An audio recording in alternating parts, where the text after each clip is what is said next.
Good morning, everybody. Welcome back to the TheP-LotPodcast. John here, joined once again by the main man himself. Michael, how we feeling? Any day after a Joel Embiid masterclass is always a good day, I have to say. Um, Last night, we're not going to talk much Sixers today, but I do want to give a little shout out because when the spirits are down in this city, who more reliable than the Philadelphia 76ers? Am I right? Not kidding, but it was very nice to see that in a game without Tyrese Maxey, the first one he's missed all year, by the way, um, they were able to turn up the heat, and Joel Embiid was able to kind of turn on his aggression. Kind of not something you've seen all year. He's had a couple flurries of mid to upper 20-point games in his minutes restrictions or whatever, but this was about as normal as he's looked, not just, physically. The one game where he shot really poorly a few last week was he looked good against the Lakers, but he just couldn't hit a shot to save his life. This game, he goes 32 minutes, 39 points, 9 rebounds, 12 of 23 from the field. He's been struggling from 3, which is rare. We really got used to him knocking down threes at a high clip, but 13 of 18 from the line, also uncharacteristic for him to miss 5 free throws, but still dominant. Um, really led the team in a game without Maxey. He hit that dagger fadeaway jumper that kind of ended the game after an and one that really tied it away. So it's nice to see that the guy that pretty much everyone wants dead on the side of the street still has it in him to put together a vintage performance like this. Obviously, he's not going to do this every night. Like this was a nightly thing just a couple of years ago, and he would do it while sitting the fourth quarter as well. But it's nice to know that on days where Maxi isn't playing or whatever, he needs to step up. He's still got it in him to do it. And also shout out Paul George had 23 points, which he took over during parts of that game as well, which is also very encouraging to see that without Maxi, he was able to step up and do well. Edgecombe had 22 after a monster first quarter. Everyone pretty much played well. It wasn't the best McCain day. Didn't play a lot of minutes. I'd still like to see his minutes tick up without Maxi, but Embiid Embiid was awesome, and that's really fun. But that's it in terms of Sixers stuff. There is one thing we did want to talk about before we got into football. Big trade, blockbuster trade that took place in the National Hockey League. Hold on one second. Quinn Hughes. Quinn Hughes, the superstar defenseman of the Vancouver Canucks, brothers to Jack and Luke Hughes. So there were obviously a lot of Cornerstone of linkings to Team the USA Olympics Devils. in 3 months, and I don't know if they even have the rink Rink ready. ready Yeah. yet. But Quinn Hughes gets traded to the Minnesota Wild for Marco Rossi, Zeev Buum, and Olgren, who is another couple of years ago first rounder and a first round pick, gets shipped to Vancouver for Quinn Hughes. Obviously, a big caveat of this is the Wild are going to have to retain him, or else this trade doesn't look very fun anymore. But for now, I'm sure it's pretty exciting. Um, we wanted to bring this up, connected to the Flyers, obviously, because we've talked about how uh, the Flyers aren't really taking their chances. They're being very patient, and this is what happens when you're patient. You kind of miss out on the opportunity. But when it gets released what the trade return was, it's very easy to see that the Flyers really didn't have much chance to kind of land this sort of trade. When the rumor mill really started cooking for Hughes, the return eventually turned into, they really do want a center for the future and whatever. And then you look at the Flyers, you're like, well, I mean, they don't really have any centers for the future, if we're being completely honest. Well, I So honestly though, you brought this up the last show about Quinn Hughes. There's a certain someone that would say, send Matt Vey over because sure. and So honestly, and if the that's what it would have taken, Flyers offered like Matt Vey, York and like their first, the Canucks would have Quinn Hughes on the first flight out of Vancouver as soon as possible. Because like Marco Rossi is he's like a like top six potential. Like he's He's shown very intriguing Zeev setup. Weedham, not saying Zeev Weedham's going to be is it the Norris Trophy for the best defenseman? Yeah, I mean Like he a was a guy the Norris Flyers could Trophy have drafted. finalist, maybe Yeah, he could, but like it felt like it was a lot for a guy that everyone around the league knew was not going to be a Vancouver Canuck. yeah, it was definitely like I got to give credit to the Canucks. They still got a good haul for a guy that was really actively trying to get out of there. That's a great Um, haul. yeah, Like, for sure. And the Flyers, Flyers writers among others were like trying to come up. If that's the trade package, the Flyers' best match against it would have been sending like Porter Martone, one of like Forster or Cam York, and someone like Denver Barkey or like Bump, yes, as for a well as the team, first, yeah, as well as the first. for a team that struggles to score goals, you don't want to trade the guy who in 3 years from now will likely be your top goal scorer with like 30, 35, 40 For them, goals. yeah, yeah, That's just and not. It's like you're a baseball team and you can't hit home runs. So hey, we're gonna trade it for a pitcher and trade our best prospect that can hit 45 home runs. yeah, Like it and just doesn't granted, make sense. it's like Quinn Hughes is a great player, and it's as long as you extend him, it's also like a future cornerstone move because he is only 26 years old. It's not like when they traded for Pronger and he was older, but it's also not like trading for Pronger where the Flyers really had a lot of pieces in place to compete. They were in the conference finals just 2 years prior and were making the playoffs pretty regularly before they traded for Pronger, and that kind of pushed them over the hump to get to the Stanley Cup at least. Where this is like, Quinn Hughes is great, but he's not dragging this team from mediocrity into like the inner circle of contenders. So ultimately, the price just was too much for the Flyers to really take that swing. They don't, their biggest issue is the thing that every team is kind of looking for that are making these trades. So unfortunate, frustrating, but in terms of just like pretty big hockey trade, this is a pretty big one, man. This is a huge trade. The Wild are clearly trying to make some sort of push to take advantage of the Kaprizov, his Well, young well, age. he's Kaprasov is the highest paid player in hockey still, right? Yeah, I know he was yeah, when he yeah.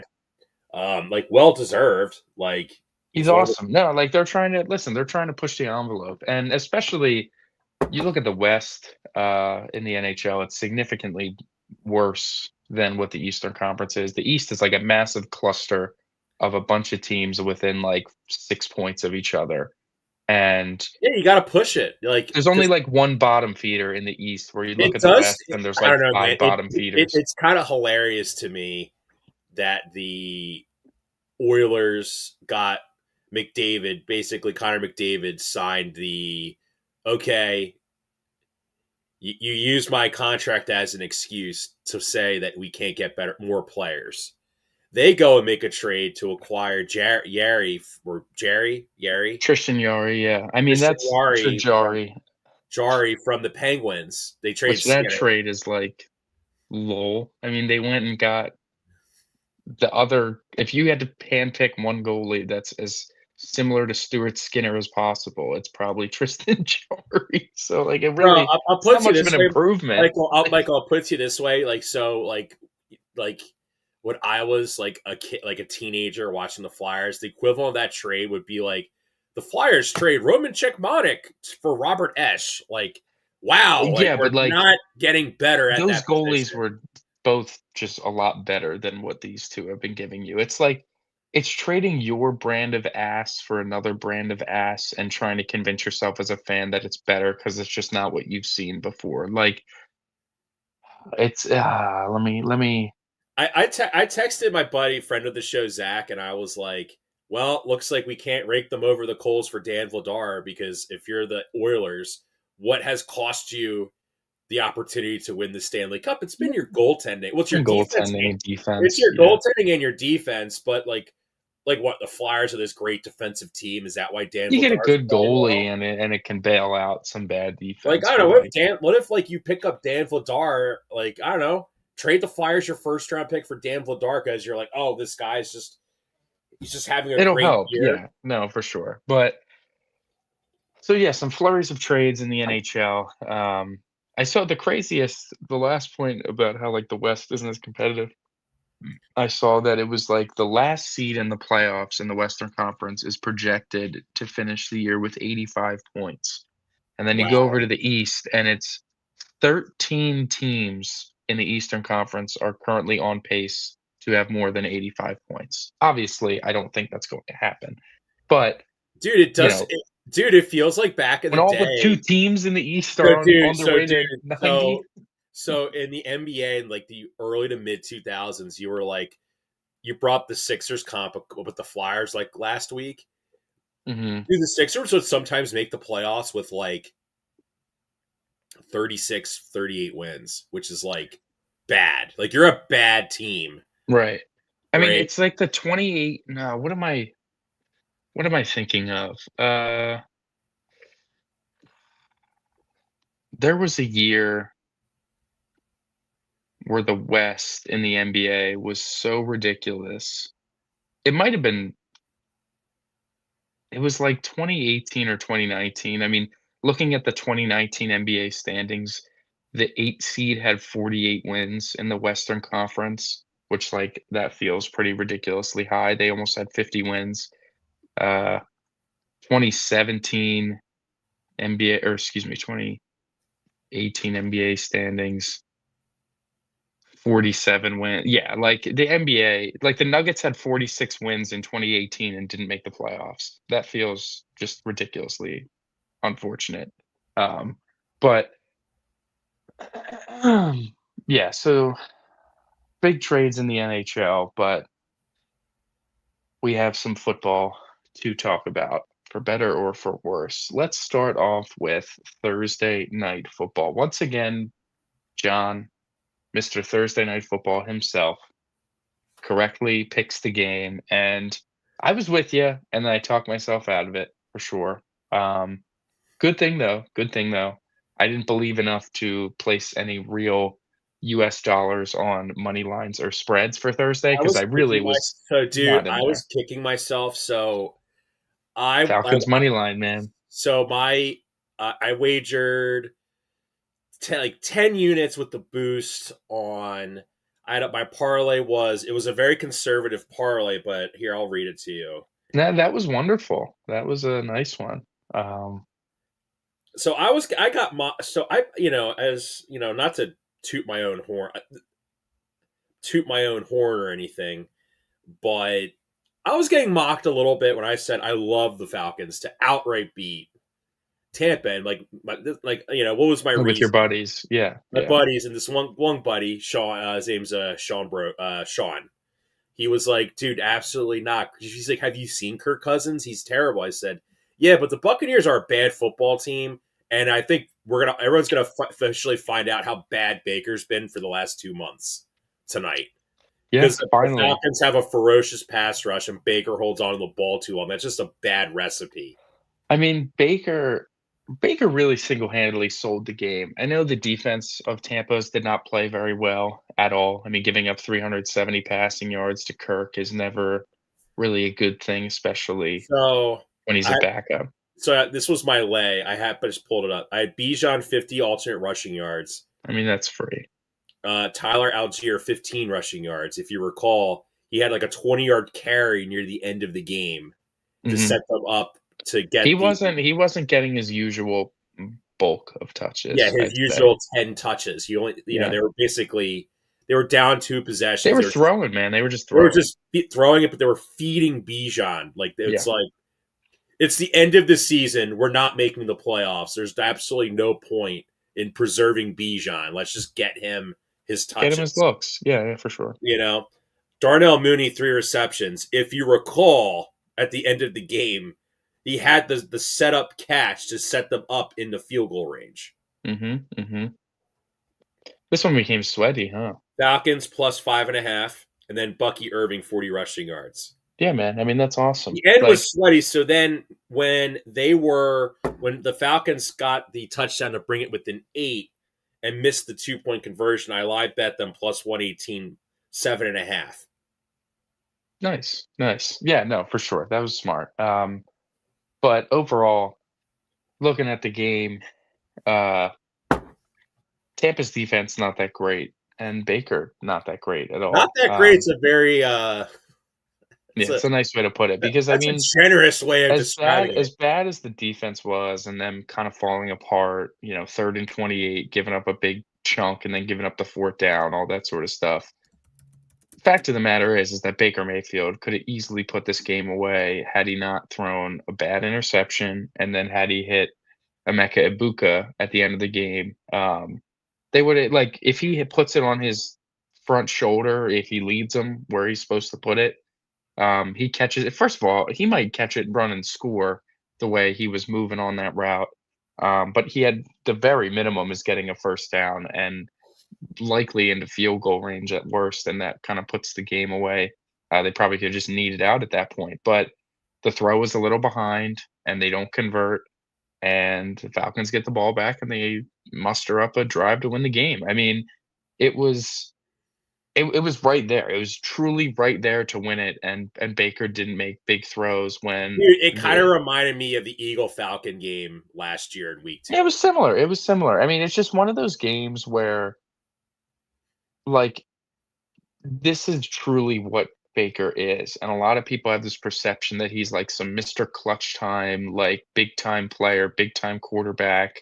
He comes up big when it matters most, is what Peter Schrager said, and like he just doesn't. Like that just couldn't be more of a farce. All the excuses that you hear of like, oh, he's banged up, and then, again, all that is fine and dandy, but it's why you don't put him in those conversations as if he wasn't like an MVP front runner for 7 weeks of the season. He was playing well, but he wasn't playing that well. And now you haven't heard a peep about people criticizing him from those same people that were crowning him back in September and October. So Yeah, what I think that's where I get frustrated we should because when he we do can't our do any wrong. tier lists, we should do one for quarterback PR because his is S Quarterback tier. No, he has great PR. Everything is great, and then he's been playing garbage for the better part of, like, 2 months, and you haven't heard a damn thing about it, and this is, like, if you wanna make the injury excuse of all his weapons, fine. This was everyone was healthy. Everyone was there. Evans was there and playing great. Godwin was there and playing well. Ibuka was there and playing well. McMillan was there and having an impact. Everyone was there. Bucky was there. Tristan Wirfs was back. There was no excuse today, and he just sold it with bad throws. Simple as that. I have a different take. Oh, I have a take. I agree with your take. They're a sinking ship. I am not going to argue with you on that. They're a sinking ship that Wow, they're losing out on the division ironic. to the Panthers. And listen, they still play them twice. Tampa could very easily still win the NFC South. I find it somewhat fitting that they wore their orange creamsicle jerseys. You know, the jerseys they wore when they sucked ass for years. Shout out, man. That was an awesome jersey matchup. Them I wearing the mean, dude, creamsicles it and the was. Falcons Oh, wearing dude, those I'm not blacks going to with argue the with you on red that. helmets. I'm not going to argue with you on that. I just think it's kind of funny. It It's is like, funny, yeah. anyway, I have a different take. So Todd Bowles, who I think It is a might good. it might be time, man. Well, yeah, I think Todd Bowles is a good. I don't know. I'm gonna be careful how I word this. I think Todd Bowles used to be a very good coach. And I think right now what we're seeing in the NFL, especially on defense, is we're seeing a evolution of how teams play defense and how offenses work against blitz heavy defenses. Michael, Todd Bowles' scheme is very similar to like a Jim Johnson. We're going to blitz, blitz, blitz, you know, get after the quarterback, send extra rushers. We could say the Bucks just don't have the players to do that. You know, we could say that, I guess, to a certain extent. But Michael, Kirk Cousins is immobile. He can barely throw it 20 yards down the field because of he's just old, he's cooked. why are you blitzing every single play when you know that he's just going to check it down and you're going to leave yourself open to the check down? You know that ball's coming out quick You with know Kirk that's coming out Cousins. quick. Like what? Like I mean, it's the Steve Spagnuolo and the Chiefs are experiencing the brunt of this too. They have their 31st in defensive success rate on 3rd and 7 or longer. Philadelphia Eagles, like literally, just like you talk about like the NFL being a copycat league. In other words, when someone's very good at something, Well, that there's like 2 defensive schemes that exist. It's like the Fangio style defense and then like the Spags blitz style we'll call defense. it the Jim Johnson defense. He's the one who kind of created it, and now all these, Sure. we'll call it the Jim And there's Johnson. like the Vance Joseph, which is like somewhere in between. But the truth is that like these teams are just too well versed on having answers to the blitz constantly and when you can expect it. Like for a team like Tampa that blitzes a ton, the best defense you can probably run is showing the blitz, showing it, and everyone's like, listen, they do it all the time. We know what's coming. And then dropping out of it or running a sim pressure and having someone drop right into a passing lane that he wants to quickly get it off to Kyle Pitts, who obviously burying the lead there. Kyle Pitts was awesome on Thursday night, shout out. Um, Oh, but I picked him up in fantasy, and then I was saying my buddy's memes. I sent a meme of like a tropical paradise to the guy I was playing in fantasy, and I said, "This is what life is like when you have Kyle Pitts on your team." absolutely, man, like that was awesome. So Todd Bowles is definitely staring down the barrel of unemployment. I think uh, I just think that that defense is just outdated because it's just time, man. You look at like not for nothing. I saw this tweet and I was like, yeah, whatever. But then I kind of thought about it. It's true. He was the coach when Tom Brady led team went 8-9. Like, if Tom Brady's not going 500, I don't care if he was old and whatever. It's just that's an indictment on the coach, man. You got to be able to lead a defense to something that's a little bit better than 500 with, Brady. I don't care if he unretire.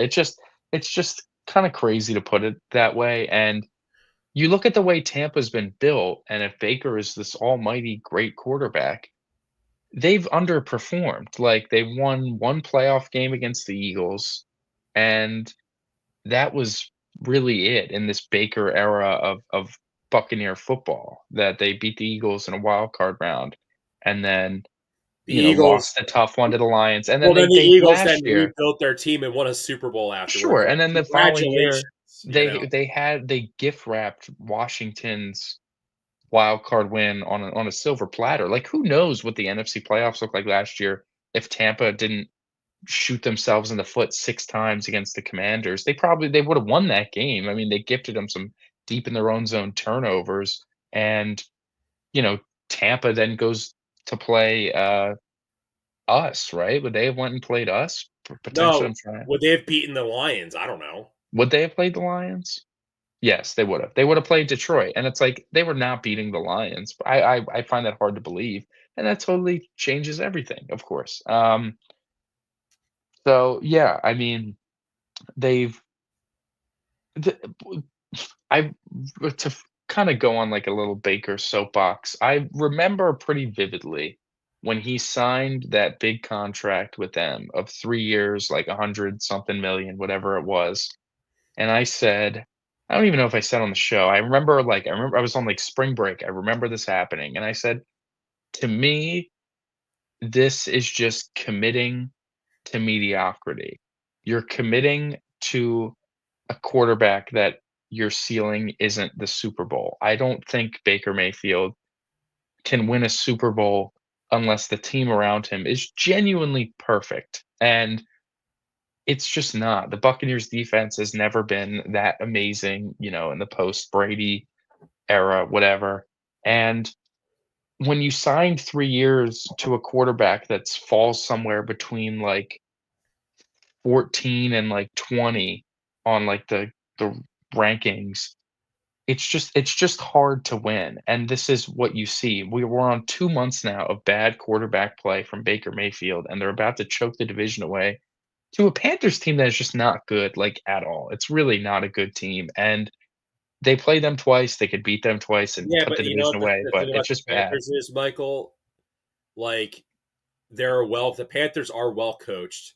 We know, like, Sure. I think F Giro is a really good defensive coordinator. Like, Yeah, he is really good, but he just never has any players. And now they kind of have some players. they have a Like, couple.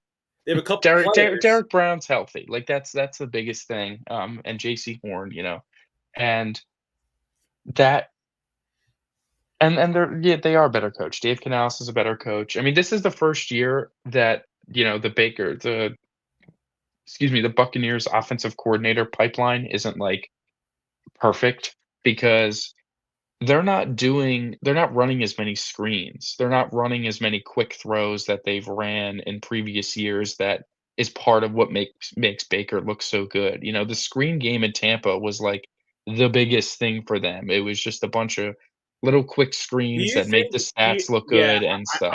I think a big issue in Tampa. They're trusting Baker, and he's letting them down. Yeah, I mean, listen, Baker's a system quarterback, and it was the system that Liam Cohen and Dave Canales ran that helped him make him look good to a Right. certain extent. Josh Grizzard from the Rams, he's probably trying to implement a lot of the Stafford like schemes, I guess. And Mhm. Matthew Stafford's a Hall of Fame caliber quarterback, and Baker's not, so he can't run the same system. Sorry, it just Yeah. It's listen, man, it's tough. But yeah, Buccaneers not looking pretty. But let's pivot. Let's pivot to Sunday. Got a slate. Um, First game up on the docket, the Houston Texans take on the Arizona Cardinals. Now the Texans, 9.5-point favorites at home against the Cardinals. They are riding high. They are on a how many games at this point have they won Bro, in I a need the row? Texans in that futures to win this game. They cannot drop this game. They cannot afford to drop this game. They've won 5 in a row. They've won uh like 6 of their last 7, 7 of their last 9. They're obviously on an upswing here. 5 in a row is a big deal in the NFL. They're going for 6 against a pretty dysfunctional team, I'd say, a pretty broken team. Gannon looks like he could be on his way out. It looks like there could be a quarterback change in there, or at least a moving off of a quarterback and committing to Brissett for a year, like something like that. That is just if you're just going to get rid of Kyler and commit to Brissett for a year, I mean, when I say commit to like Brissett for a I'm year, sorry, that's just like unacceptable. By the way, it's like a no bridge. I mean, no Maserati Marv again this week for the Cardinals, the which Cardinals are a bad team, man. They have really no like their offensive infrastructure is not all that great. dude And dude you don't remember when the Cardinals drafted Larry Fitzgerald, but everyone thought that like when they drafted Larry Fitzgerald, like, oh my God, Larry Fitzgerald's going to be like truly an elite NFL wide receiver. He was in the Eli Manning draft to put that into perspective.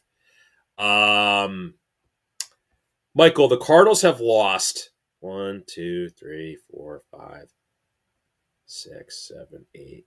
10 of their last 11 games. I mean, they're not good, man. They're a bad team, and the Texans, their defense is cooking. Now, could the Texans defense lighten up a little bit? Like, honestly, no, because you look at it, they play the Raiders next week, and that's not a game that you're like looking ahead to. You're looking ahead to like the Charger game, but that's in a couple weeks. And then obviously the Colts games. But like these are two that, you got through the brunt of sweeping the Bills, Colts, Chiefs, uh, the last 3 weeks.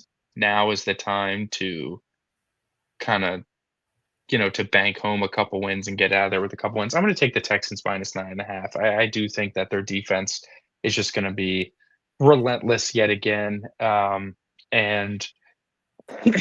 their offense, the Cardinals defense isn't brutal. They got some guys that are fine, but as a unit, they still don't really put up good games. And Wow. I think the So the Texans can really continue to Texans improve on offense. have an extremely favorable schedule to end the season. at home versus the Cardinals, at home versus the Raiders, at LA to play the Chargers, and then at home to face the Colts, who knows who's going to be the quarterback that day for the Indianapolis Colts. Maybe it's Andrew Luck at the rate that they're devolving at the quarterback position for all Yeah. we know. I'm going to take the Texans as well, Michael. I do feel like one guy who no one's been talking about since he's been back from injury this year is CJ Stroud. He's 11th in QBR on the season.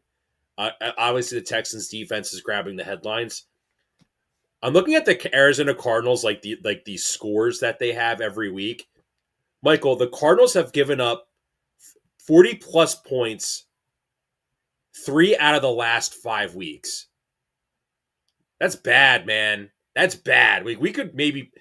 I think this could be the game where the Texans blow them out, and people are going to talk about the Texans like, well, gee, Bo Nix isn't playing well. Oh, like Drake May's unproven. Stroud's been in the playoffs, could be in the playoffs for his 3rd year in a row to start his career. You know, like that's Yeah, I kind of hard mean, to do as a as a 3rd year quarterback to make the playoffs your first 3 years in the NFL starting. Like, how yeah, often has that happened? no, I hear you for You know, sure. so I'm going with the Texans, man. Yeah, they're listen. If you believe in them to win the Super Bowl, I hope you got those bets in already before it gets Oh worse. God, I don't want to talk about. Oh my God, Should we just talk about them now because they don't deserve to be last? sure. All right, Eagles, Raiders in Philadelphia. Potential snow, maybe just in the morning and some residue left over on the field. I don't think the snow's actually.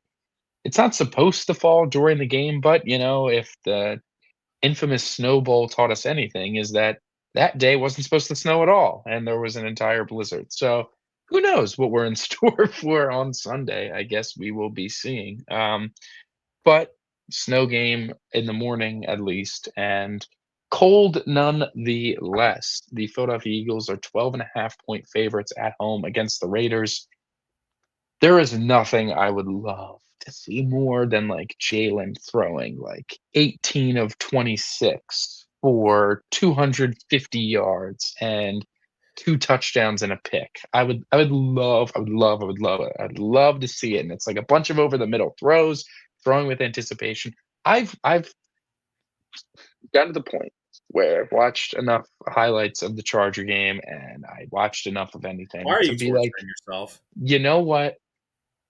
They just need to keep doing it because the only way Jalen's gonna feel fully comfortable letting it rip over the middle a lot is if they just keep doing it in games. We've gone 5 years now where this head coach has been so in his ear about protecting the football and not taking risks to the point where, yeah, no wonder he's not comfortable throwing over the middle. He hasn't been doing it. The one year they really let him sling it, he threw 15 interceptions.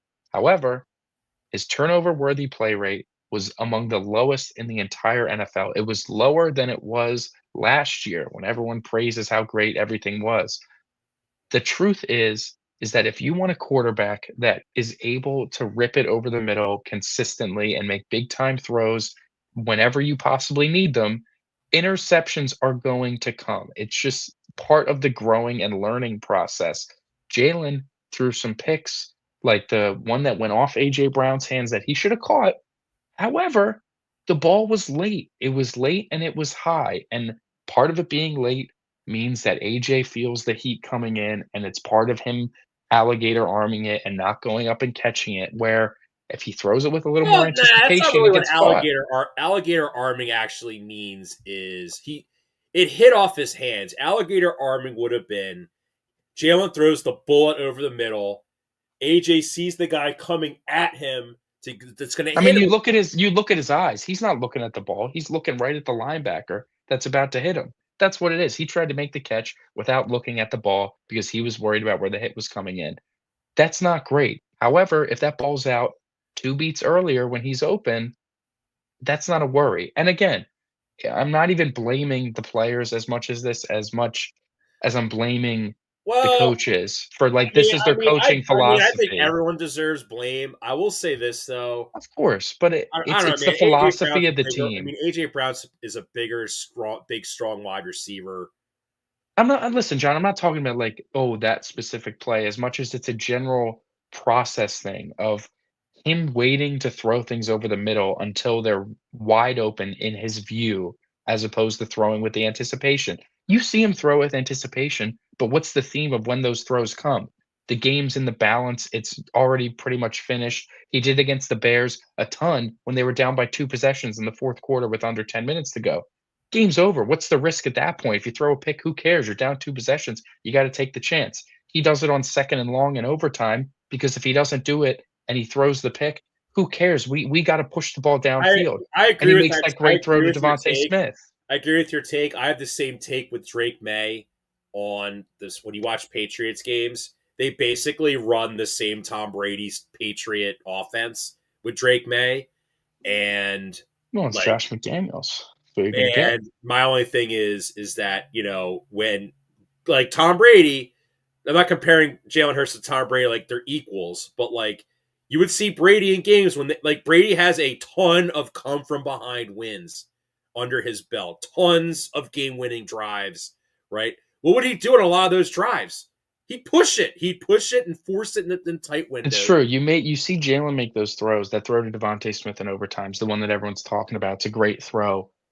He will He never, threw him ever, open. ever, ever make that throw in the first quarter of a game because he doesn't feel he needs to. There's no point in taking that risk because of what the coaching philosophy of this team is.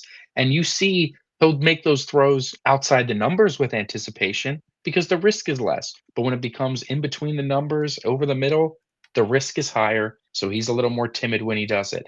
I don't think he's incapable of doing it as we can see him succeed doing it. But it'd be nice if over the last 5 years they let him off the leash a little bit, maybe throws a couple more interceptions here and there, but at this point, we'd be expecting him to be confident to make those sort of Well, the throws over only the coach middle. that ever got him off the leash was Shane Steichen. Sure, and even then, the general philosophy was still not as hyper aggressive over the middle because that comes from the head coach. Like, that's just all that is. It does come from the head coach. It's less the OC and significantly more it comes from him and his team philosophy of protecting turnover, like winning the turnover battle equals wins. And like, no shit.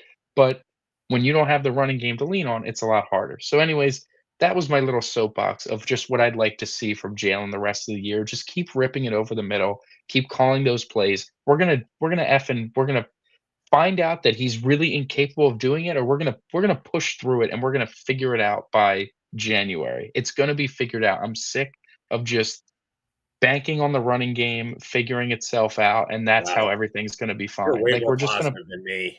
we're gonna it's not even positive. It's just like we're So gonna you're figure taking it the out. Eagles playing the 12 and a half against Kenny Pickett and the Raiders. Like Who, that's my thought. It's just that the Raiders are a really, really, really horrible football team. There's yeah, you know what very else was little. really, really horrible?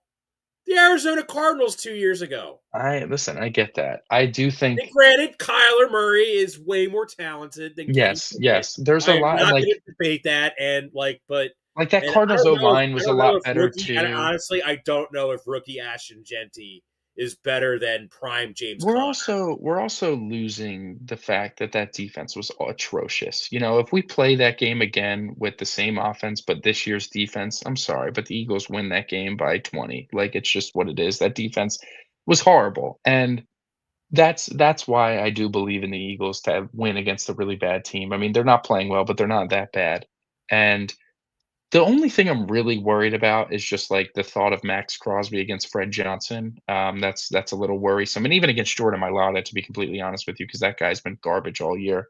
So, we'll see how that matchup goes, but, like, I do think they got some things positive in the run game, and they should be able to build off it against a just an atrocious defense.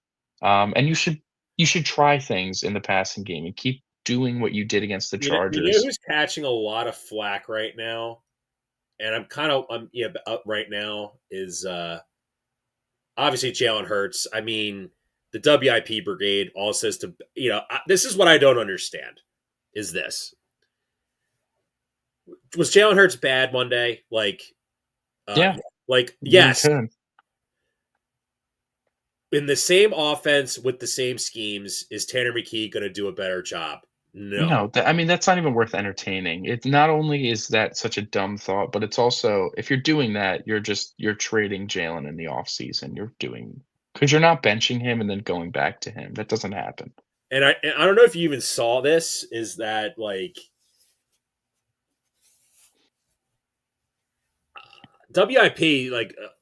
I don't know. I don't know if you saw like Spike Eskin's been catching a ton of flack because um I think for like the social aspects of what they're doing, like basically all the hosts are, a certain I demographic. mean, they're not. Yeah, no, They're for all a sure. certain demographic, and they all talk bad about another demographic. And then there's another demographic where they always talk favorably about, and it it just looks really bad. Hmm. And yeah, that's all I'm gonna say for in regards to that. I'll say this though about this game. I'm taking the Raiders, by the way, because I can't trust this team to cover a 12.5 point spread at all. You know what this game's going to be like? The The Giant 20. game, Mm, 2020, the mm, first one. no, no, no, no, no, no, no, no. We're going a little further back. The 2019 Eagles Jets, if you remember. They won 31-6, and Nate Gary and Orlando Scandrick had touchdowns for the Philadelphia Eagles that day, on a day where the Eagles offense only put up like 17 points, and they beat what's the quarterback's name? Um, Nice Petty, no, no. Uh, Mike White. that's right. That's right. They beat. Go ahead. I'll give you another guess. Oh right. I Luke Falk. Luke Falk. that might Luke Falk might be the worst opposing quarterback I've ever watched in person Luke play Falk against the Eagles. and the Le'Veon Bell led Jets, and the holy hell, and the Demarius Thomas leading receiver of the Jets. Are R.I.P. you kidding me? R.I.P. Demarius Thomas. I Great mean, listen player. to these names on the New York Jets: Luke Falk, starting quarterback; Le'Veon Bell, Bilal Powell, Ty Montgomery, Demarius Thomas, Robbie Anderson at the time, Robbie and Chosen. Jamison Crowder. That Eagles team, or sorry, that Jets team lost 31-6 to the Eagles, where Carson Wentz threw 17 of 19 for 189 yards. They only averaged 2.9 yards a carry as a team, and it was just the defense. It was simply just the defense Jim as Schwartz. Orlando Jim Scandrick Schwartz and put Luke Falk in hell. yeah, man, Luke Falk, 15 of 26, 120 yards, so Yikes. 4.6 yards of Kenny's completion. better than Luke Falk, bro. Luke Falk's probably selling like My point is that's life that's the insurance right vibe of game that I have now, in mind, potentially, that the defense goes nuclear and they, you know, bro. Jalen Carter's back, maybe. no, Carter and Lane Johnson are out. Fred Johnson is playing, Landon Dickerson is playing, but yeah, no, they're not pushing Jalen Carter for this game. Can I? So I want to. I just have one last thing, and then we'll move on to the rest of the games here. I want to bring up.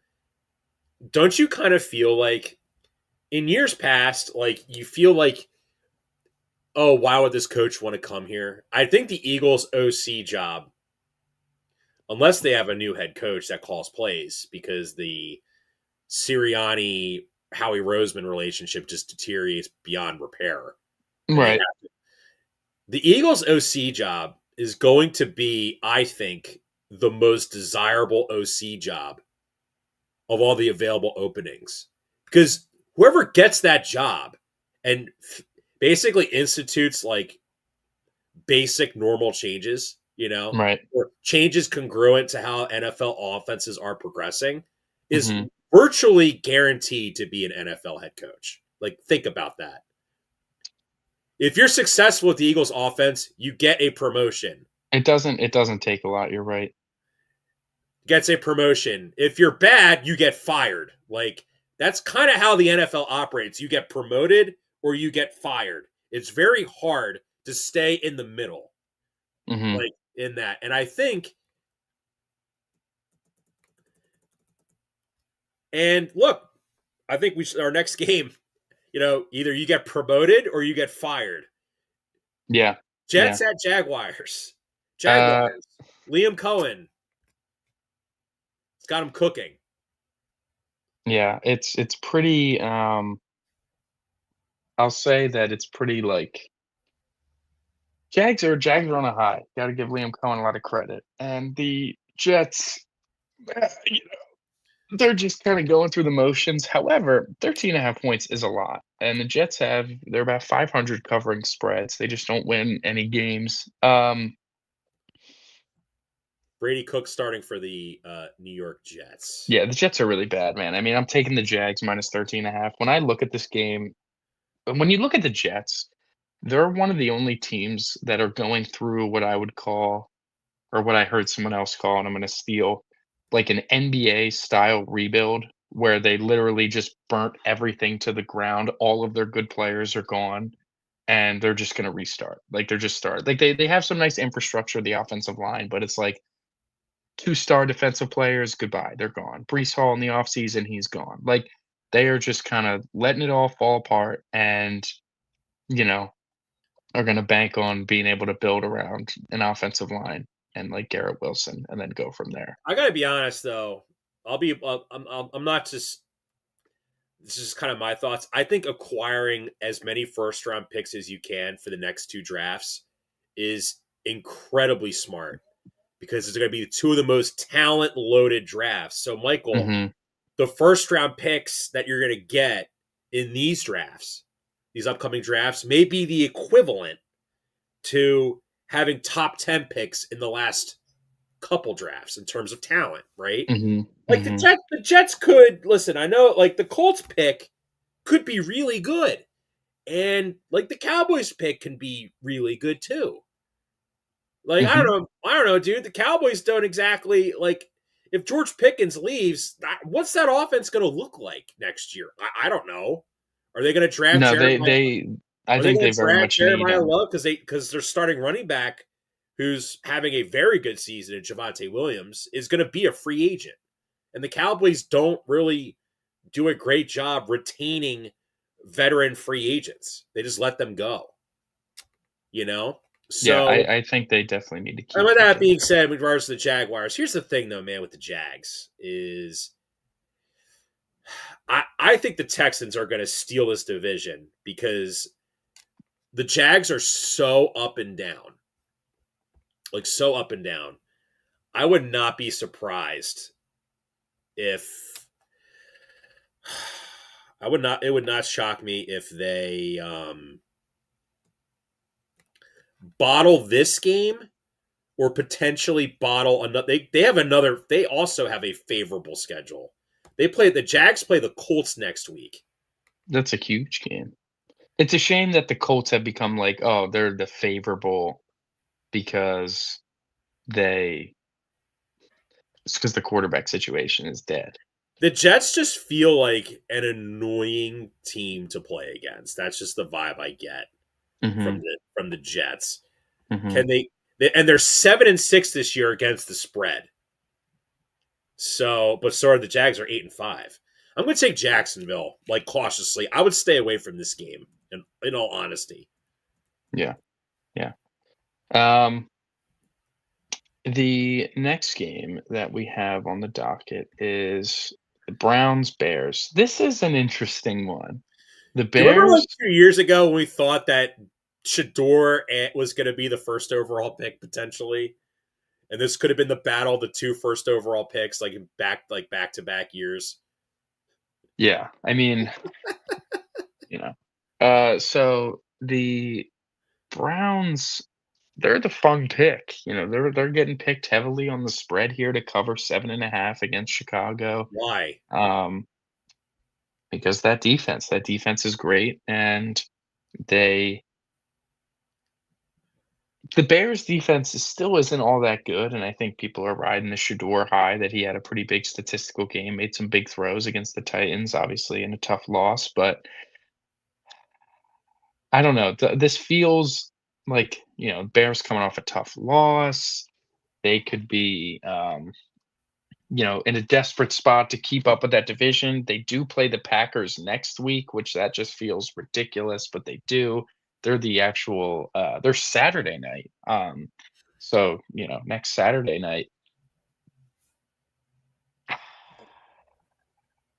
I think I'm just gonna take the Bears minus 7.5 and call it. Tough loss for the Browns last week. Mhm. Yeah, I will say this: like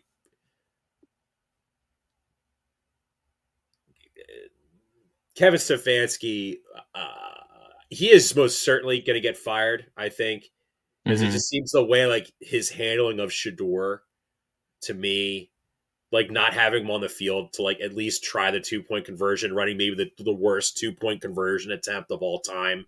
Mhm. It's almost like he's trying. It does legitimately feel like he's trying to spite him, and I think to a certain extent he's pissed off that he's doing well. I know that's a conspiracy theory, I but mean, it's it's definitely a conspiracy here, but well, no, I it's hear you. no. Apparently, he was one of the guys that Shador was like, "Your scheme blows," like in the meeting, like your scheme blows, dude. Oh, I Which, never saw that. well, I think it was he said it to Brian Dable of the Giants, so they removed him off their draft board entirely. I don't remember seeing any of this stuff, I'll be honest with you. What? Like, Shador calling out a bad scheme of the coaches in the NFL, that Well, I think they were feels asking him crazy, about like no? oh, what do you think of this play? And he's like, I hate it. It's not really like a great scheme Interesting. I've never seen or that. something. I Wow. don't know, something along those lines where he's like he's criticizing them to their face, and they got pissed off, and that's why like it's like that they conspired to not pick him or something. I don't know. It was you have to admit there was some hanky panky going on draft day for Shador. Right, You mean to seriously tell me that like a team like the Raiders that has no future quarterback would not have picked him right. on day 3? You know what I mean? Anywho, I can't.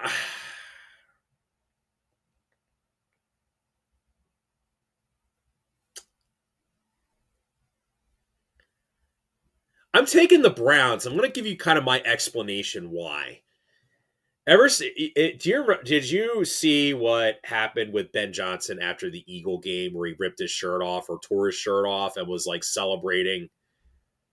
That just feels like it's going to be a meme. Like that was like the highlight of the Bears season. I Like mean, I don't know, man. because you I saw think last week against the I Packers, like think we're yes, just a little like sour grapes, like, no. I'm just saying it's like you're celebrating like you won a playoff game and it's a regular season because it game. was a big game. I don't know. I get what you're saying, but I don't think, like, do I think the Bears are just gonna collapse after that? No. The answer is no. No, Do I think I just think that the Browns defense is going to okay. put. I think they're gonna put Caleb Williams in hell, and I think Shador is gonna make enough plays. Like this is basically the Browns right now. Shador makes 5 big plays. Quinshon Judkins picks up like 100 yards, and their defense just makes a bunch of stops. Essentially, they Yeah. lost to the worst team in the NFL last week. I'm sorry that if you're, I'm sorry, guys on that team are going to be pissed going into this game against the Bears. And the Bears, oh, we hung I mean, in the there. Bears are gonna be pissed, man. They just lost I potentially think the The division Bears right are going to there. choke this division away, in my opinion. I I mean, think I wouldn't call it a choke. I'd call it like, they lost the they're still competitive the division. Bears. They're still the Bears. And listen, they're a year away, I think, or maybe I 2 agree. I from think they're a year going, away, and I feel like, oh, this is like because okay, this is the way I approach Week 15. The Bears are a bit massive heavy on the money line. The Jags are a massive heavy on the money line. The Eagles are a massive heavily on the money line. You're not the public is not going to get all three or three. Oh, here you go. The Seahawks are a heavy on the money line. there's a lot of big The spreads this week. Niners are I a hear heavy you. on the money line. You're not getting all 5. That is Okay. not happening, and you know that's not happening. Mm, I'm just okay. saying. I am just We'll saying. see who If falls. there's the team most likely to buck that is probably Cleveland. What, you think the 44-year-old Philip Rivers is going to buck that? You know how embarrassing that would. Anyway, let's. I'm picking the Browns. We gotta keep moving because you got a hard stop Yeah. at 11 here. Yeah. Let's just keep Um, going. Bills Patriots. Perhaps the game of the week. When the hell is the last time Josh Allen's been a money dog? Well, he's favored. The Bills are Oh, favorites. the They're Bills one are and a half favored. point. Yeah, Oh, they're one and look, a half people are point taking the Patriots. favorites. Well, the money's on the Patriots on the money line. People are taking them. Yeah, I mean, I'm taking the Bills. I'll tell you right now. I'm taking the Bills as well. I You look at 100%. that. I saw that Mina Kimes video and Ben Solak video talking about how the Patriots defense since like week 9 is 31st in run defense, 31st in run defense success rate and like run stop rate. They're like bottom 3, and it's like a lot of bad stats about their run defense over the last like month and a half or so. And what do we know about this Buffalo Bills team? If they want to win games, they are going to establish the run. They are going to give you a heavy dose of James Cook, a heavy dose of Josh Allen, and some nice flurries of Ty Johnson and Ray Davis here and there. If they are able to establish the run early, I don't think the Patriots are going to have a shot. Like, I think offensively, they can keep up with the Bills, but I think the Bills are going to be able to control the clock and they're going to make Drake May be in a position where I think he's gonna I don't wanna say he's gonna press, but, like, they're gonna put him in a bit of a desperation mode, and I think that, it's just gonna take one turnover, and that'll be pretty much it. So give me Buffalo minus 1.5. I'm taking Buffalo as well. So one thing I noticed is the Bill, obviously Patriots coming off a bye. So there's one guy that besides one game, everyone's talking about Travion Henderson, and over his last 4 games, if you take out the Tampa game, which look, we both agree that Tampa just blows, like 3.9 yards per carry, 3.3 yards per carry, 3.7 yards per carry. I mean, I it's nothing new. Like, the Patriots we know the Patriots' offensive line isn't all that great. Like, Will it's Campbell's injured. banged up. It's injured. It was never that good to begin with, and, like, this was kind of the knock on Travion Henderson too, that, like, a down to down back, um, every, like, 3 down running back, he's just not super efficient. He just hits the big home runs, has that big play capability, and that's great. That's a great feature to have. You can kinda teach that other stuff along the way, but the running game, despite having a guy like Travion Henderson, isn't that good because they can't on a down to down basis aren't that good. He just can hit a couple big ones, and that's what he is. So 3 point something yards a carry. His average yards per carry on the season is not gonna be good, and game by game is not gonna be good unless he breaks one. The Bills have always been very cautious about monitoring James Cook's carries. He's at 249 on the season. This feels like in a gotta have it game, they're gonna like you brought up like Ray Davis and Ty Johnson. I think this is gonna be the let James Cook, let him Yeah, they're cook. gonna have to, man. They're Sprinkle gonna have in, to. Because obviously not gonna this division is not over. Like, everyone's saying that this is a Patriots win, they clinch. This is for the division. If they win, they clinch the AFC East. If they lose, things get a little hairier, up in New they England. gotta play the Now, Ravens. yeah, they gotta play a Ravens team that is obviously floundering, but, they still got guys in Baltimore as well, prime time. Luckily, they play the Jets, and they finish here against the Dolphins, which the Dolphins are definitely not the Dolphins of what they were early in the season, so they're definitely a little riskier of an opponent. Um, but this is a huge one. Patriots wanna win it. They gotta win it now because you could blink and, the Bills play,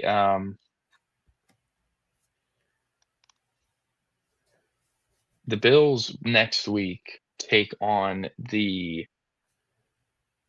what the take on the Browns. So we could potentially have a tie in the AFC East by next week, if the Patriots drop a couple and the Bills win a couple, and then things get real Well, hairy. it So would go down to division record. So the Patriots would have one divisional loss because they lost to the Raiders and they lost to the Steelers this year, no, it would right? definitely just get hairy. Where the Bills, they play us, and Well, we know how we The feel about Bills have us.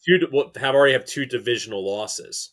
They lost Yeah, that but if the game to the like, is it Dolphins. impossible for Buffalo to win out at New England, at Cleveland, home Philadelphia, home Jets? Oh no, it's not impossible. No, Not at I all. agree with you. Not at all. I do. So I yeah, agree with you. So yeah, next we'll game go we taking the have, Bills. yeah, Ravens Bengals in Cincinnati. Ravens are 2.5 point favorites. It's, Everyone's loading up on the Bengals. Is why? this the trap? Is this Why? the why? Because the Bengals look better than the Ravens, John, and you know that. They look a lot better than the Ravens. I mean, the offense is playing a lot better than Baltimore's offense. The defense is kind of playing better than Baltimore's defense too. It's pretty close, at least neck and neck.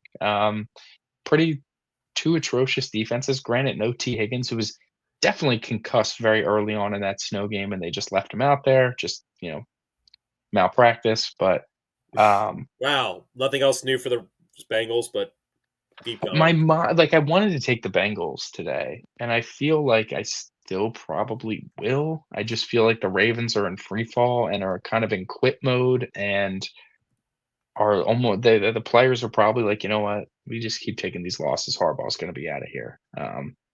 It's what it feels like, the way they go out and play every Sunday. They just do not they don't really have the guts at the moment. Defensively, they're soft. Offensively, it's like they can't get out of their own way.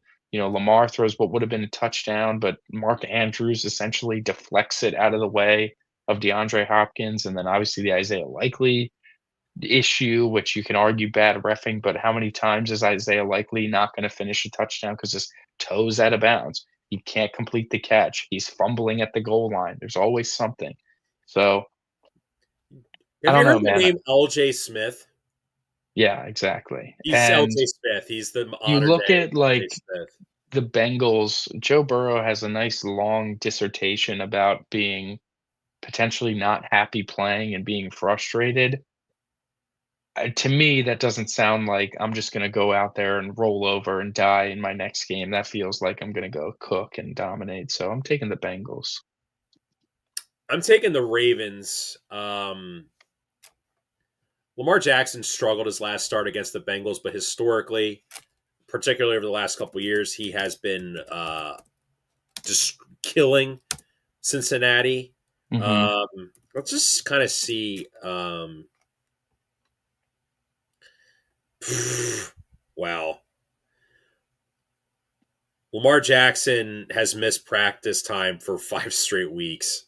Yeah, he misses one game a week pretty much all the time.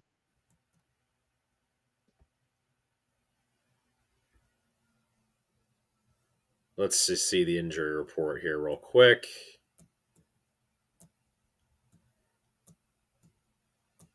I mean, sir, are you going? Are you gonna kind of go on the? They're gonna quit on Harbaugh to get him fired train? Like, I'm not saying it's like a Because I might flip my conspiracy. pick to the Bengals as well.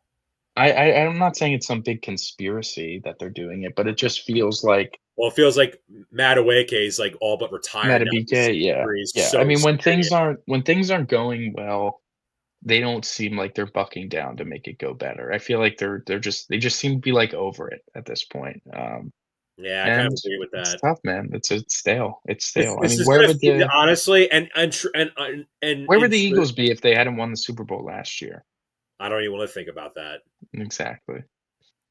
It doesn't it kind of Anyway, feel like though, like the Bengals are like the best like December team of like winning meaningless games that have no meaning for them. well, I Like mean, it's just 2 years in a row where Burrow's been banged up, and then he comes back, and everyone's like, Joe Burrow is really good. Like this that's feels like a Jamar. Here's the thing: like the last time these two teams played, I picked since last time these two teams played was on Thanksgiving, and Jamar Chase had a monster game, but whenever they got in the red zone, the Ravens like quadruple teamed him and like literally guys you've never heard of, like Drew Sample, were like getting touchdowns because they were left wide open. Right. I feel like, especially now T. Higgins is banged up, They're going to do it again. they're going to do it again, and they're probably going to lose. Yeah. So you're taking. Who are you taking? You I'm pick taking the. Cincinnati. Well, it's flipping. But I think, see, like, I want to bet Jamar Chase so bad for a touchdown tomorrow because, like, I have to bank on, like, a 60-yard score, Right. which might not even happen. Like, those don't, which, like, It's hard to. Yeah. Another good game in the 1 o'clock window. Chargers Chiefs. The Chiefs are 5.5 point favorites. That's got to be a mistake. Like that feels what do crazy, you mean right? it's got to be a mistake? I mean, what Chargers business on a do the short Chiefs lead, have laying big 5.5 emotional against win. anybody? I mean, the Eagles, kind of like Chiefs season's over. They're dead. is that official? I mean, they don't have the E next to their name, but they got a long ways to go. And There is one coach who has thoroughly dominated the month of December in his coaching career. It's Andy Reid. well, he's not off to a good start, John. Uh, A 10-point performance at home on Sunday night, so it's not a Yikes. great start, man. I just think that all those trends are kinda out the window at this point, at least for this year. I don't think we can keep You know, Patrick Mahomes has this great record versus the AFC West, and Matt Andy Reid is great Nagy, in December. Matt Nagy should really send Kevin Patullo a Christmas card because he would be the laughing stock OC of the NFL if Kevin Patullo wasn't screwing the Eagles up so badly. Yeah, Screwing I up. mean, the Chiefs are just not like, I'll say this, though. While I do think the Chiefs can win this game, I definitely don't think they're gonna win by a touchdown or more. Like, it screams they are going to m be a Game winning field close. goal, Yeah, yeah, either way. Tucker. Um, sure, or Dicker, it doesn't really matter. I'm taking the Chargers plus 5.5. I just 75% of the spread on the Chargers, but 70% of the money line on the Chiefs. Like, there's just it's a weird no faith in the Chargers kinda thing. Like, how are you not how I'm surprised that money line is not yeah, I'm surprised that money line is not tighter. Like, it's kinda ridiculous, because I know the Chargers are super banged up and whatever, but the Chiefs just haven't looked remotely like anything in a long time at this point, and I gotta go with the Chargers. I know it's a big, high emotional win, but I just think they can hang around in a game The here. whole like no Joe Alt thing doesn't scare you. It does scare me, but what scares me about the Like Chiefs? they needed the Eagles to hand them like three extra possessions, and like the Eagles basically to like shoot themselves in the foot repeatedly to basically beat them, right? Would they do this? But the question is, don't the Chiefs kind of already do that themselves on a Right, weekly that's what I'm basis? saying, like, I think that the Chargers defense it's obviously no This is Texans also defense. a revenge game from Brazil, if you recall. I mean, I don't think they're thinking about Brazil right now. Those teams are very Well, far I away mean, from what they well, the were in Chiefs went Brazil. for vacations if they, Yeah, miss. exactly. So I'm taking the Chargers. Where are you at with this? Ugh. I went with the public on the last game. I kind of want to fade the public again. I'm going to take the Chiefs in this. I'm going to tell you my reasoning. The Eagles were hammering Justin Herbert, and if you notice in that game, every time they got in, when they were trying to sack Herbert, I know N'Kobe Dean had that god awful whiff on him, but when they were sacking him, it was like two or three guys grabbing him, and they were punching his surgically repaired hand repeatedly to force a fumble. I think Justin Herbert is in a lot of pain on the road in Arrowhead. It's going to be freezing cold there, probably. Let's see what the temperature is going to be like tomorrow. Kansas City temperature. It is going to be a low of let's see. Sunday, low of 9 degrees, high of 25 in Kansas City. All day. It I'm going to screams take a close game. I mean, Michael, The 17. Chiefs' defense is bad, man. Like, that's my thought. Chargers It's not a offense good is unit. kind of bad. They had to kick 6 field goals. Yeah, against a great defense. Yeah, Is but Lad like McConkey going to be in DeJean jail? No. no, it's Quinion kind of, jail? No. yeah, that's kind of a good point. The Eagles dominated them, and they didn't even have Jalen Carter playing, and the Chiefs really I just could have Chris Jones. honestly, I had this vibe that like we're gonna see Trey Lance tomorrow. Oh, Jesus. Like, Well, I mean, if you're like predicting Herbert Herbert getting basically, hurt, then I like guess the everyone was Chargers. praising Herbert. Herbert having no regard for his body, just doing everything what it takes to I mean, that win. was a must-win for them. If they lost, the playoffs would be looking very dire. So all right, so you're on Kansas City. I'm taking Kansas City, and All right, when they oh, screw me over, I'm gonna never pick them the rest of the season. to wrap up the 1 o'clocks, we have Giants Commanders in New Jersey. Giants are 2.5-point favorites. John, I think they're going to do it again. I think they're, unfortunately for themselves, going to do it again in terms of having an opportunity to get the number one overall pick, gift wrapped to them on a silver platter, and I think they're going to Blow it. just win. They're going to win games they shouldn't be winning, and this is a perfect game to win that they have no So you business think winning. it would be like for the Commanders with how dire their future looks, if there's a team that would just straight up tank to just dramatically improve, I basically mean, their defense is atrocious. The Commanders' we need defense like is basically you're the Commanders, like horrible. we need one of these free. I don't know, like They need an edge we rusher. need They to need some. guarantee one of these freak edge rushers like Parker or the kid from Ohio State. I'm forgetting his name. I don't know Yeah. the freak outside linebacker who's like Von Miller Jr. Like NFL. It'd be hilarious if the Commanders tank and then they draft Jeremiah Love. That would be kind of low key hilarious. Depending on where they end up picking, I Jeremiah do. Love could I be don't an know, interesting man. one. Like, dude, like the Giants just like.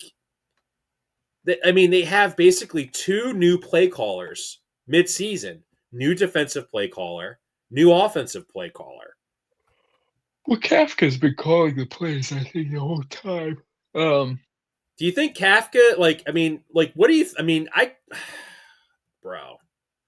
Listen, we can't get too hung up about the Giants Commanders, I'll be honest. I mean, I'm taking Arvel Reese is who I'm thinking of. Yeah, like we're thinking of the better quarterback in this game, and I it's agree, Jackson Dart. Michael. Michael, I agree with you. I could see the Commanders literally just tanking the rest of the season. I'm going to go with the Giants. This feels like a Jackson Dart game. This feels like a wow, the Giants Sure. future. The I mean, it's Giants the command. Yeah, future. the Commanders' defense is horrible, and you This look is at going to look so good when Malik if the Neighbors comes back and and yeah, I like it agree.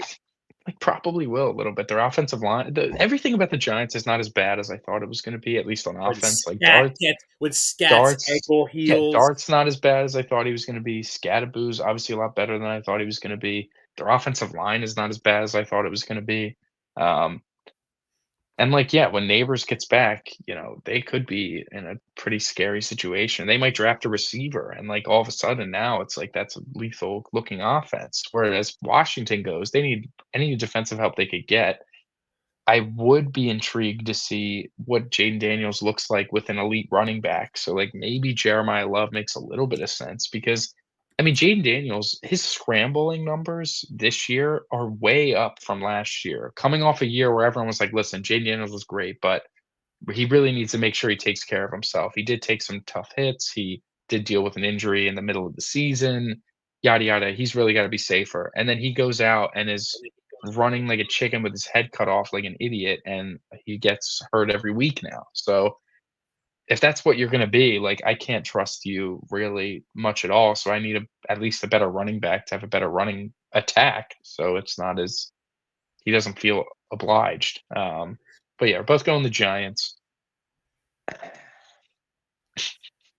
This game is just ridiculous. So the Seattle Seahawks are at home to take on the Colts, led by Philip Rivers. 44-year-old Philip Rivers is a 13.5-point underdog. Would you like to hear the depth chart for the Colts quarterback pecking order for Sure. Sunday? Philip Rivers will be starting. He will be backed up by an injured Riley Leonard. And then Riley Leonard will be Yikes. backed up by newly signed this week for the Colts as well, Brett Rippon. Never good when you got to bring in Brett Rippon. That's rough, man. I mean, my like Philip Rivers, I think is going to make some throws that are like, oh, Did he you still watch got it. any of their practice footage this week with Philip Rivers? He had some zip on those throws, What do you man. mean he had zip on those throws? Or what are you talking about? He didn't. So, okay. Here's the thing with Philip Rivers. Philip Rivers was never known for being able to throw like a wow, that's a Philip Rivers fastball. Like, oh wow. Like it was always like he was like the accuracy, great arm talent in terms of accuracy, very like Kurt Warner-ish. Like he just throws pillows to his receivers. And listen, man, he's gonna be in the the Pro Football Hall of Fame, excuse me, right? He's 44 years old. This is like watching Justin Verlander like throw like 92, 93 because he's just old. When Except I think about this, it's just, can he take a hit? Like, the Seahawks no. defense is pretty ferocious. Is he gonna get popped once and be like, "Oh, man, he's a 44-year-old man." Remember, like, when it got to the point another thing I heard, of Tony Romo's career, where every time he took a hit, it just felt like he couldn't get up because of his back or whatever, like, right, it was right in late 2015, 2016 when Dak obviously got drafted and took over. Romo would take a hit and he would just be laying there and it'd be like, "Oh my god." It looks like someone's watching their grandfather just get pushed over, and Romo wasn't even that old, like, it wasn't even, like, that ancient when this was all going down. Um, Or like golfing. Philip Rivers has, like, 10 years on him, and what's it gonna look like when he gets drilled by a pass rusher or, a defensive tackle, like, something like that? It's not gonna be, I don't think it's gonna be too pretty. I'm gonna take Seattle. Maybe I shouldn't, I don't know, like, there's a weird Philip part of me Rivers that has been thinks sacked in his career 465 times. it's a lot, man. Why I feel like there's a part of me that believes that the Colts could cover this game somehow. Why? They're desperate, but they also know they're playing with a 44-year-old quarterback, so they're gonna be playing kinda freely. Taylor's it's gonna be a high dose of Jonathan Taylor, You're and I know what you're thinking. You're thinking that what if Darnold just straight up turns into a pumpkin again? listen, he hasn't been playing super great the last handful of weeks, like, he's prone to just kind of pedestrian his way through these at this point, and, well, they got But win by here's 2 the accurate touchdowns, so man. I mean, at one point, what the Seahawks were at 31st in passing attempts. They have They been still are very bottom of the they league. they have been very good. It's almost like they're masking Sam Darnold's. They're done a very good job at limiting his, uh, accentuate the positives, hide the weaknesses. It's very hard to do that for 17 weeks in the NFL with a quarterback. And they don't even run the ball, like, exceptionally well either, but their defense, if there's a defense that's hotter than the Sauce is Texans out, right? Is Sauce going to be playing in this game? no, he's cooked. Sauce If is there's a cooked. if there's Yeah. a defense that's So why maybe can't as Jay have hot as said? Seattle, Why or can't as hot Jay? as Houston, it's Seattle. So, I'm taking Seattle. I am also taking Seattle as well. I do think, though, think about this with the totals. Seattle's laying 13 and a half points. The over-under is 42. This just screams blowout to me. Yeah, I mean, they're looking at this like a, 31-7. Um, Next game we have is Packers Broncos. Very good game of the 4 o'clock. Say, can I share Packers some? are two and a Oh, half point go ahead. favorites on the road here. So, some fun John lore. The first Super Bowl I ever recall watching was with our cousin. It was Packers. It was Broncos Packers. Mhm. Mhm. And in that quarterback matchup, it was Brett Favre versus John Elway. In this matchup, we got one good quarterback at least. Yeah, yeah. Listen, the Broncos are 5-8 against the spread. Obviously, Wow. they're not favored, but the Packers are playing well, man, coming off a huge win. When's the last time a team that's on a double-digit win streak is an underdog? When's the last time that's happened? And what It's happened? like And what happened? What was the result of that? I couldn't tell you. I mean, I'm pick I'm picking the Packers, man. They're gonna like this is the Broncos have been flirting with defeat for literally over a month, since November, since the calendar turned to you know what? I can't even say that. They've been flirting with defeat since October. This entire season, they've been flirting with losses since the Eagle game. 21-17 versus the Eagles, 13-11 versus the Jets, 33-32 against the Giants. They finally get a normal win beating up on the Cowboys. 18-15 against the Texans, 10-7 against the Raiders, 22-19 against the Chiefs, 27-26 in overtime against the Commanders, 24-17 against the Raiders. I mean, what do we you know what I mean? Like, they're begging, begging, begging, begging to lose a game, and they've played a bunch of shitty teams, you know? And they finally are gonna face a team that's pretty complete in the Packers, and I think the Packers are gonna beat them. I think Micah Parsons is gonna get under Bo Nix's skin. I think that Sean Payton's gonna be overly worried of Nix and is gonna be doing a lot of quick, short stuff, and it's gonna come down to if the Packers can make open field tackles. Um, and it's a really nice test for the Packers offense in a cold game against a good defense because, you know, they're gonna be playing at home in the playoffs when it's cold. If they gotta play us, it's a good defense when it's cold, whether it's here or there. You know, they're they're gonna have to show that they can beat a good defense when the weather kinda blows, and it'll be interesting to see This is how going to be a how they big fare. test for the Broncos secondary because I do feel like their weakness on defense is anybody not named Patrick Sertan. Like I think I mean, Riley Tua, Moss is the most targeted corner in the NFL. yeah. And the thing with the Packers is, listen, they're going to find ways. Like Sertan locks down one side of the field, so listen, they're going to just probably have Christian Watson just run deep patterns and just go after Riley Moss. The thing I though think with they're gonna try to have Surtain follow Moss. dude, the thing though Or with sorry, not Jordan. Moss, Surtain follow Watson. Oh, okay. And I think then that's what you're gonna have to do, and it's up to right, LaFleur to get him inside, get him in some favorable matchups, and then you're but listen, I mean, Jaden Reed is back. Dontavian Wicks has been playing well. Dowd has been playing fine. Like you're at your disposal here with your weapons in passing game. So I'm this taking Green feels. Bay. I mean, this does feel like it. Just does feel like the Packer. Like you know what Sean Payne's going to want to do. It's like, oh, Jordan Love's in a position where like you can. He's like compromised. Just kill him. Basically, you saw that with Stroud. That's their plan. I would think on defense. Even like a Josh Jacobs, who they're obviously the Broncos are very familiar with Josh Jacobs because for his long time he's spending with the Raiders. It is kind of crazy. The Broncos are on this double digit win streak and they're underdogs at At home. home, At home. and they're not like injured. I'm taking.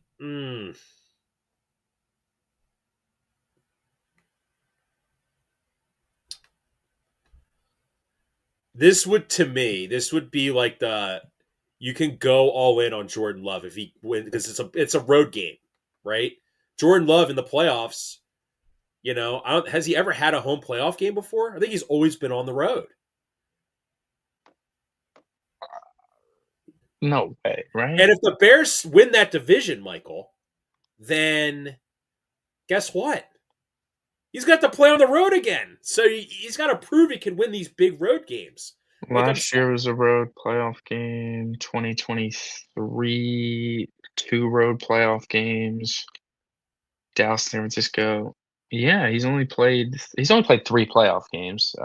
He's 1 and This is 2. this is like a playoff game, kinda. This has a playoff I game mean, type was feel last to it. week not a playoff game for them?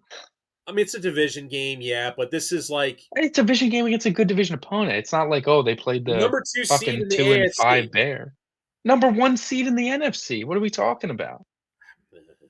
Alright, whatever. That's what I'm saying. Like the Bears, that game was a playoff game last week. Division game, against the top seed. It's just because you ultimately don't respect the Bears.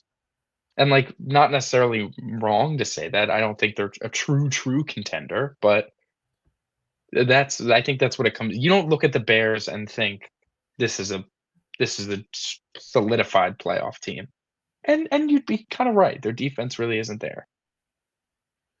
Yeah, I'm gonna go with Green Bay. Yeah. Next game we have Panthers Saints. If the Panthers screw this up, right? I mean, it's like they're being no, no, don't. They're being gifted, man. Their Christmas has come early. The Buccaneers have lost 2 in a row to the garbage of the NFC South. Like, it is they're here. Here's the division. Go take it. Just take it out of my hands. Just take the division, take the NFC South, take your home playoff game. Here, have it. Are they gonna do it, John? Are they going to win a road game in New Orleans against the Saints, against Tyler Shuck? They're only 2.5-point favorites. Where are you at with this? I think I'm just gonna do it out of my Buccaneer hate. I'm taking the Panthers minus 2.5. I'm taking the Panthers as well. I'm gonna give you my logic behind it is that Saints, huge win last week. Like, huge win. They're streaking. Tyler Shuck looked semi-competent. Listen, bro. I got the same vibes of Tyler Shuck as like I did with rookie Bo Nix. Or sorry, rookie no, sorry. Sorry. I meant rookie Will Levis. My bad. That's Will even worse. Yes, because he's not good. He Ah, stinks. you're not high on Shuck, man. I'm No, I'm I'm a bit not. of a Shuck You're believer. like texting me like, oh my god, Tyler Shuck might not be terrible. I'm like, He might not be terrible. I mean, he probably is. Like, I'm just I don't know, man. I don't know. Like, He could be remember a little we thought purdy-ish. we thought Rattler might have been like He something could for like be he could be a little purdy-ish. Shuck.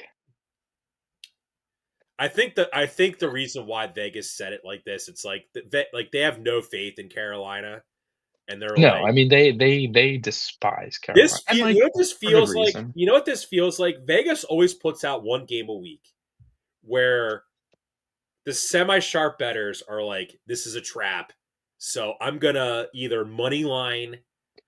I'm gonna take the Saints because oh look, they're trying to trick me, and then the Panthers are gonna annihilate New Orleans because it's like with the Falcons and the Seahawks. I fell for that because that looked fishy as hell. And what wound up happening, Michael? The Seahawks like curb stomped the Falcons. Act like the first quarter it was close, and then It was the first half. It was the first half. It was they just close, and then stomped them the second half. So with that being said, I'm taking this. I'm taking the Panthers. yeah, I yeah. have All I have right. been very high on very bullish on the Panthers all season. I'm not changing that right Another before. big game here. Lions, Rams.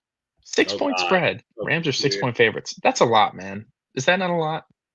I know the Well, Rams are better, but I mean this game's indoors. We need to remember. This game is not outside. This game is not in it's the so cold. Yeah, it's in SoFi. It's in. I feel like all these Rams Lions rematches have all been out in Detroit. So This finally we get feels one in like a SoFi. very good test for that Rams run defense because if you recall, the reason why they got an early vacation was because their run defense was atrocious. Now they're playing against a team. Listen, their running game isn't as good as it was last year. The offensive line is not good. Michael, the Lions are still really good with running the ball. So, like Jameer Gibbs is still Dude, I'm taking Detroit plus 6. dangerous. I'm riding with the public here and taking them spread because I keep trying to slice this game into a Rams blowout, and listen, maybe it is. Maybe the Rams win by, like, Well, 10, and Michael, it's, you and I you both know the know. Rams in the regular season. Like McVay is always like health, prioritizes health. So we're going to see a split backfield between Blake Corum and Kyron Williams, like we've seen the last couple weeks. Yeah, but does he not feel the importance of this game, the magnitude of winning this game? It's very like, have they beaten since the quarterback swap? Um, Now my computer doesn't wanna load. Of course.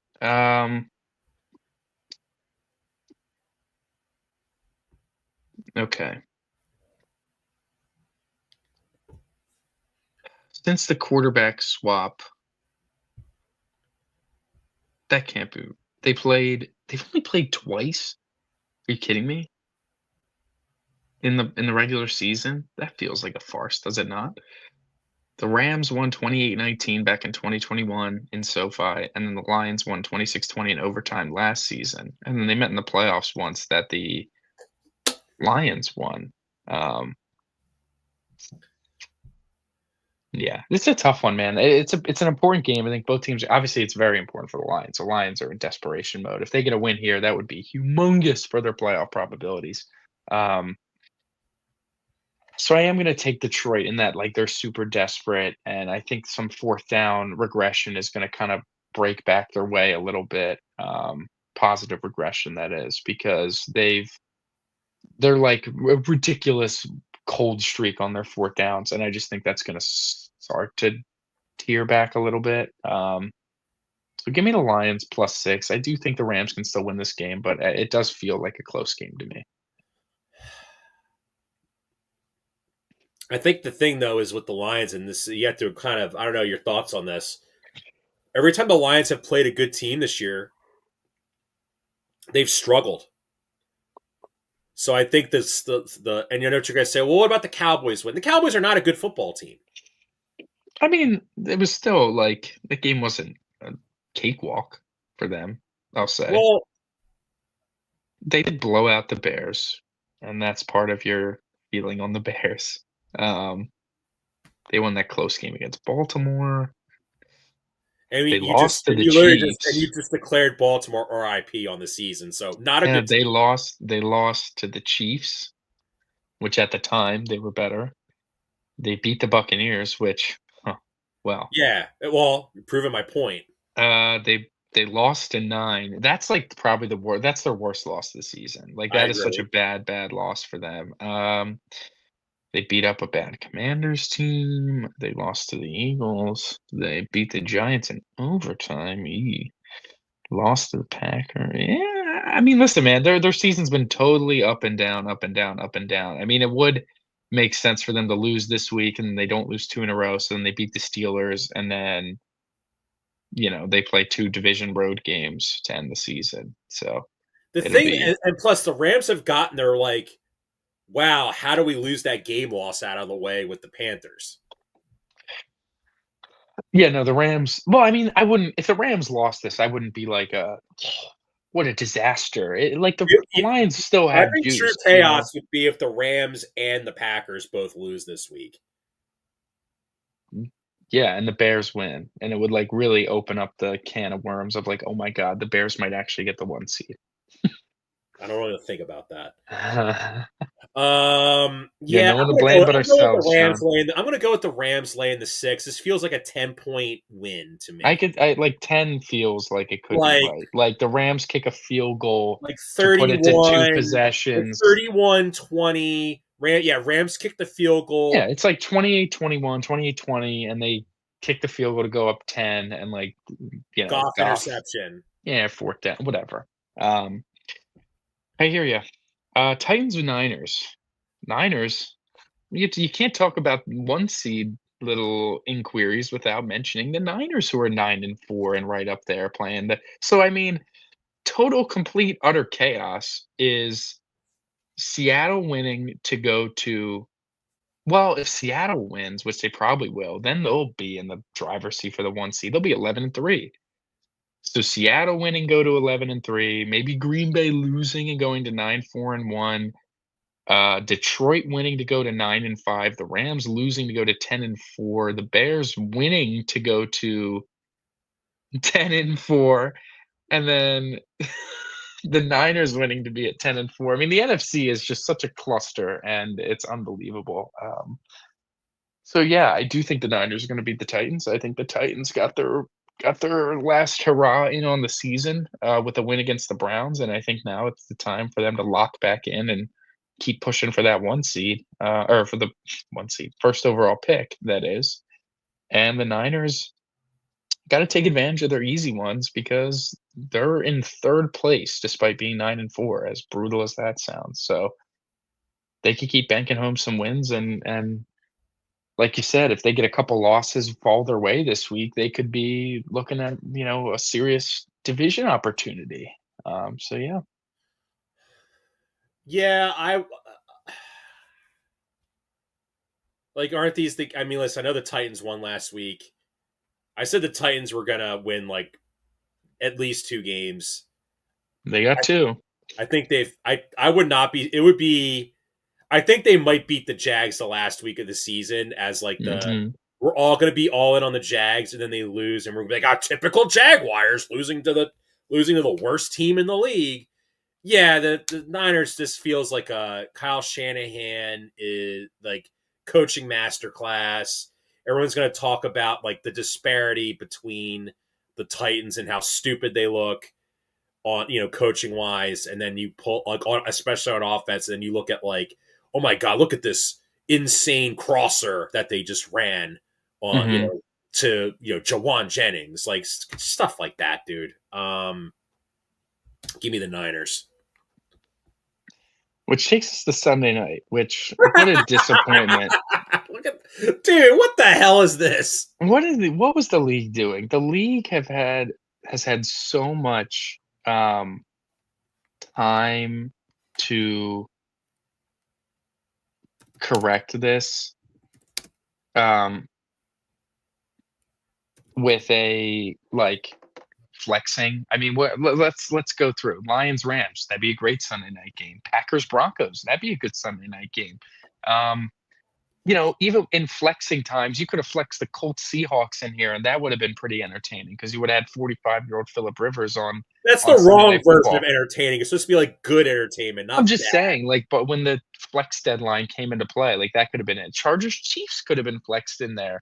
Hell, even Ravens Bengals, that slop game could have been in there and Well, been a better Sunday obviously, night well, game. since I guess because Packers Broncos is the AFC game of the week, you couldn't have. Well, Packers My point is Broncos. that if you're flexing it, you got to pick. You're bidding anyways. Bills Patriots is another one. Um, you know, there were a lot of options to put here, and instead we have the Cowboys taking on 9. They're 5.5-point favorites. I'm taking Dallas. 9's not having 2 good games in a row, man. I mean, that's just not possible. Yeah, I'll say this. Yeah, I'm going to take the Cowboys as well. This does feel like Classic the. home primetime Cowboy As I said game, before, Michael, the Cowboys are a much better home team than a road team. So, and and it's look, it's a listen, the classic spot Vikings for are them. coming off a nice win.